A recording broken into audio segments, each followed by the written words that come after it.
السلام علیکم ورحمۃ اللہ وبرکاتہ۔ بسم اللہ الرحمن الرحیم۔ الحمد للہ والصلاة والسلام علی رسول اللہ وعلی آلہ واصحابہ اجمعین۔ محترم سامعین کرام، میرا موضوع ہے اذان کا بیان، پارٹ نمبر 13۔ مسئلہ نمبر 1، اگر کسی نے وقت سے پہلے ہی اذان دے دی، جان بوجھ کر یا غلطی سے۔ اب غلطی کئی طرح کی ہو سکتی ہے کہ مؤذن صاحب اذان دینا چاہ رہے تھے، بارش کا موسم ہے، ان کو لگا کہ شاید مغرب کا وقت ہو چکا، اذان دے دیے، اور بعد میں پتہ چلا کہ ابھی ٹائم ہی نہیں ہوا تھا، اذان پہلے دے دی وقت سے پہلے۔ یا گھڑی دیکھنے میں ان سے غلطی ہوگی، ان کو لگا کہ ٹائم ہو چکا ہے جبکہ وقت باقی ہے، اور ایسے انسان سے کبھی غلطی ہو جاتی ہے، یا بھول کر کے ہو جائے، یعنی کوئی بھی ریزن ہو، اگر کسی نے بھی اذان دے دی وقت ہونے سے پہلے، چاہے جان بوجھ کر ہو چاہے غلطی سے ہو، اور غلطی کسی بھی طریقے کی ہو کہ بالکل انہوں نے جان بوجھ کے نہیں کیا، ایسا ہو گیا، گھڑی دیکھنے میں مسٹیک ہو گئی اس سے، یا موسم خراب ہونے کی وجہ سے کو پتہ نہیں چل پایا، یا لائٹ نہیں تھی پتہ نہیں چل پایا، کوئی بھی ریزن ہو، وقت سے پہلے اگر کسی نے اذان دے دی تو پھر وہ اذان نہیں مانی جاتی ہے، وقت ہو جانے پر پھر سے اذان دینی پڑے گی۔ یہ ایسے جیسے کہ اگر کوئی انسان وقت ہونے سے پہلے نماز پڑھ لے اور پتہ چلا کہ وقت ہوا ہی نہیں ہے تو نماز دہرانی پڑے گی، پھر سے نماز پڑھنی پڑے گی۔ تو اسی طرح سے اذان بھی ہے کہ اگر کسی نے اذان وقت ہونے سے پہلے دے دی، تو مثال کے طور پر ظہر کا وقت، مثلا ظہر کا وقت 12 بجے ہے اور کسی نے 11 بجے اذان دے دی، تو اذان نہیں مانی جائے گی، پھر سے اذان دینی پڑے گی۔ بلکہ وقت ہونے سے 5 منٹ پہلے بھی اگر کوئی اذان دے دے پھر بھی اذان ان کو پھر سے دینی پڑے گی، دوبارہ ریپیٹ کرنی پڑے گی۔ تو وقت کا ہونا ضروری ہے، جب وقت ہو جائے اس کے بعد اذان دی جائے گی، وقت سے پہلے اذان دی گئی اذان مانی نہیں جائے گی۔ اگر کسی سے غلطی ہو گئی ہے تو گنہگار نہیں ہوگا کیونکہ غلطی ہوئی ہے، لیکن اذان پھر سے دینی پڑے گی۔ مسئلہ نمبر 2، کچھ ملکوں میں مثلا انڈیا، پاکستان، بنگلہ دیش کے اندر کچھ علاقوں میں، کچھ ملکوں کے کچھ ایریے میں، کچھ علاقوں میں ایسا ہوتا ہے کہ نماز کا وقت ہو جاتا ہے لیکن اذان مسجد میں نہیں ہوتی ہے، وہ جان بوجھ کر کے اذان لیٹ سے ہی دیتے ہیں۔ مثال کے طور پر ظہر کی اذان کا وقت ہے فی الحال، مثلا آج کل میں حالیہ دنوں میں مثال کے طور پر 12 بجے ہے ظہر کی اذان کا وقت، ظہر کا وقت 12 بجے ہے، لیکن پھر بھی کچھ مسجدوں کا اذان ہوتی ہے، مسجدوں کے اندر اذان ہوتی ہے 1 بجے، 1 گھنٹے بعد، یا 1:30 بجے، 1.5 گھنٹے بعد اذان ہوتی ہے۔ عصر کی نماز بھی لوگ ایسا ہی کرتے ہیں کہ کچھ مسجدوں کے اندر اذان لیٹ سے دی جاتی ہے۔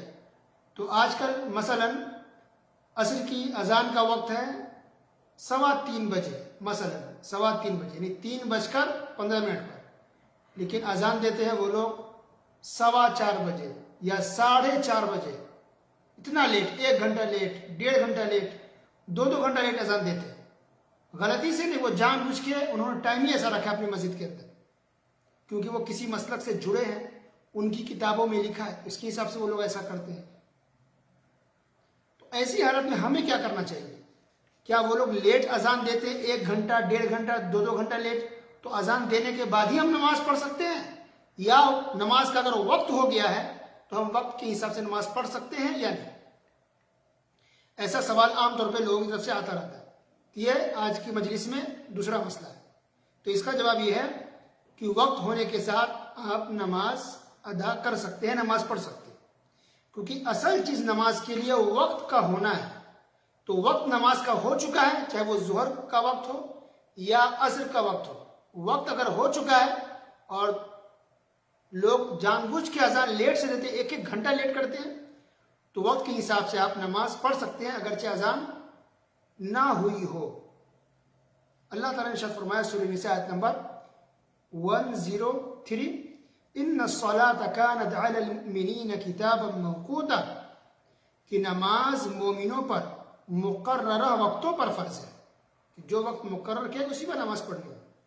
تو بہت سارے علماء کرام نے یہ فتویٰ دیا ہے، یہ مسئلہ بیان کیا ہے کہ اگر اذان دیر سے دی جاتی ہے تو اس اذان کا انتظار کرنے کی ضرورت نہیں ہے، آپ وقت ہونے پر نماز ادا کر سکتے ہیں۔ اور خواتین کے لیے تو اور بھی آسان ہے، خواتین جو گھروں کے اندر نماز پڑھتی ہیں، ان کے ہاں ظہر کا وقت ہو گیا یا عصر کا وقت ہو گیا، تو وقت کے حساب سے وہ نماز پڑھ لیں، اذان کا انتظار نہ کریں، کیونکہ وہ لوگ اذان 1 گھنٹہ 1.5 گھنٹہ لیٹ دیتے ہیں، تو اس اذان کا انتظار آپ نہ کریں، وقت کے حساب سے آپ نماز پڑھ لیں۔ رہی بات مردوں کی کہ مرد کیا کریں، جو جماعت سے جن کو نماز پڑھنی ہوتی ہے، مسجد میں جانا ہوتا ہے، اگر یہ لوگ پہلے نماز ادا کر لیں گے اول وقت کے حساب سے تو واقعی فتنہ ہو سکتا ہے، لڑائی ہو جائے گی۔ تو ایسی صورت میں کیا کرنا چاہیے؟ تو انشاءاللہ اس کا جواب دیا جائے گا اس وقت جب نماز کا بیان شروع ہوگا وہاں، اور یہ بیان بہت جلد شروع ہونے والا ہے انشاءاللہ۔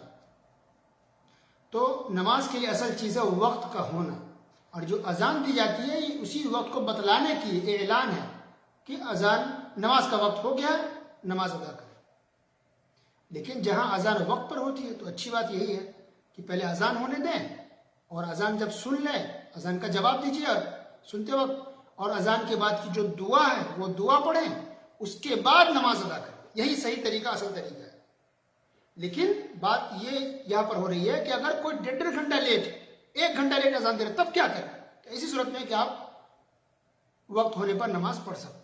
اللہ عالم، علماء کرام نے دلیل کی روشنی میں یہ بات بتائی ہے۔ اللہ عالم بالصواب۔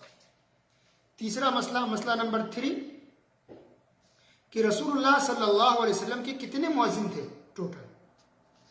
تو اس کا جواب یہ ہے کہ علامہ ابن القیم رحمہ اللہ نے اپنی کتاب زاد المعاد کے اندر لکھا ہے کہ رسول اللہ صلی اللہ علیہ وسلم کے ٹوٹل 4 مؤذن تھے، 4 مؤذن تھے۔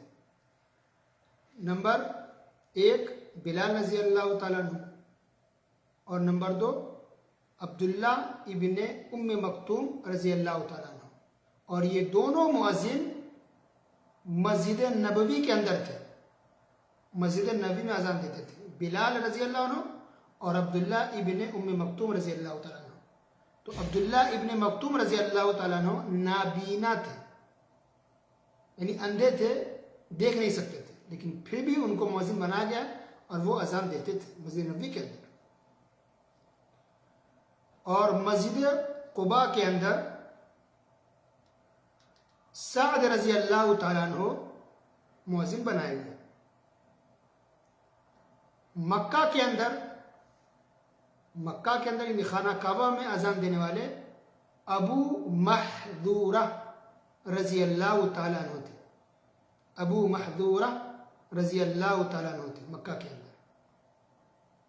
یہ 4 مؤذن ہو گئے، بلال رضی اللہ تعالیٰ عنہ، عبداللہ ابن مکتوم رضی اللہ تعالیٰ عنہ، نمبر 3 سعد رضی اللہ تعالیٰ عنہ، اور نمبر 4 ابو محذورہ رضی اللہ تعالیٰ عنہ۔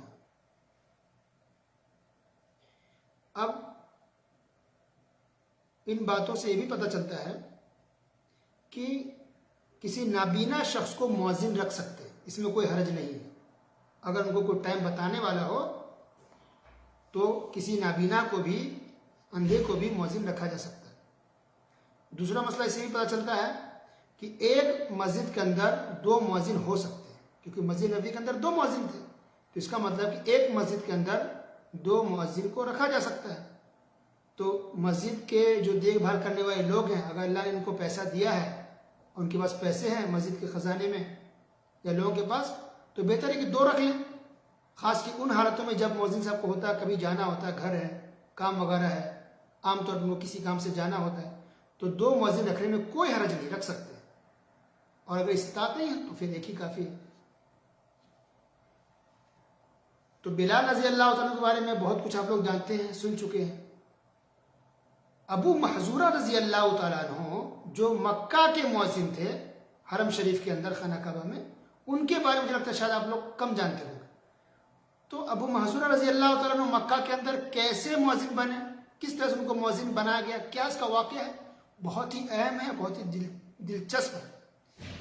تو ان کے مؤذن ہونے کا یا ان کے مؤذن بنائے جانے کا واقعہ انشاءاللہ کل کے درس میں بیان کریں گے۔ وصلی اللہ علی نبینا محمد وعلی آلہ وصحبہ اجمعین، والسلام علیکم ورحمۃ اللہ وبرکاتہ۔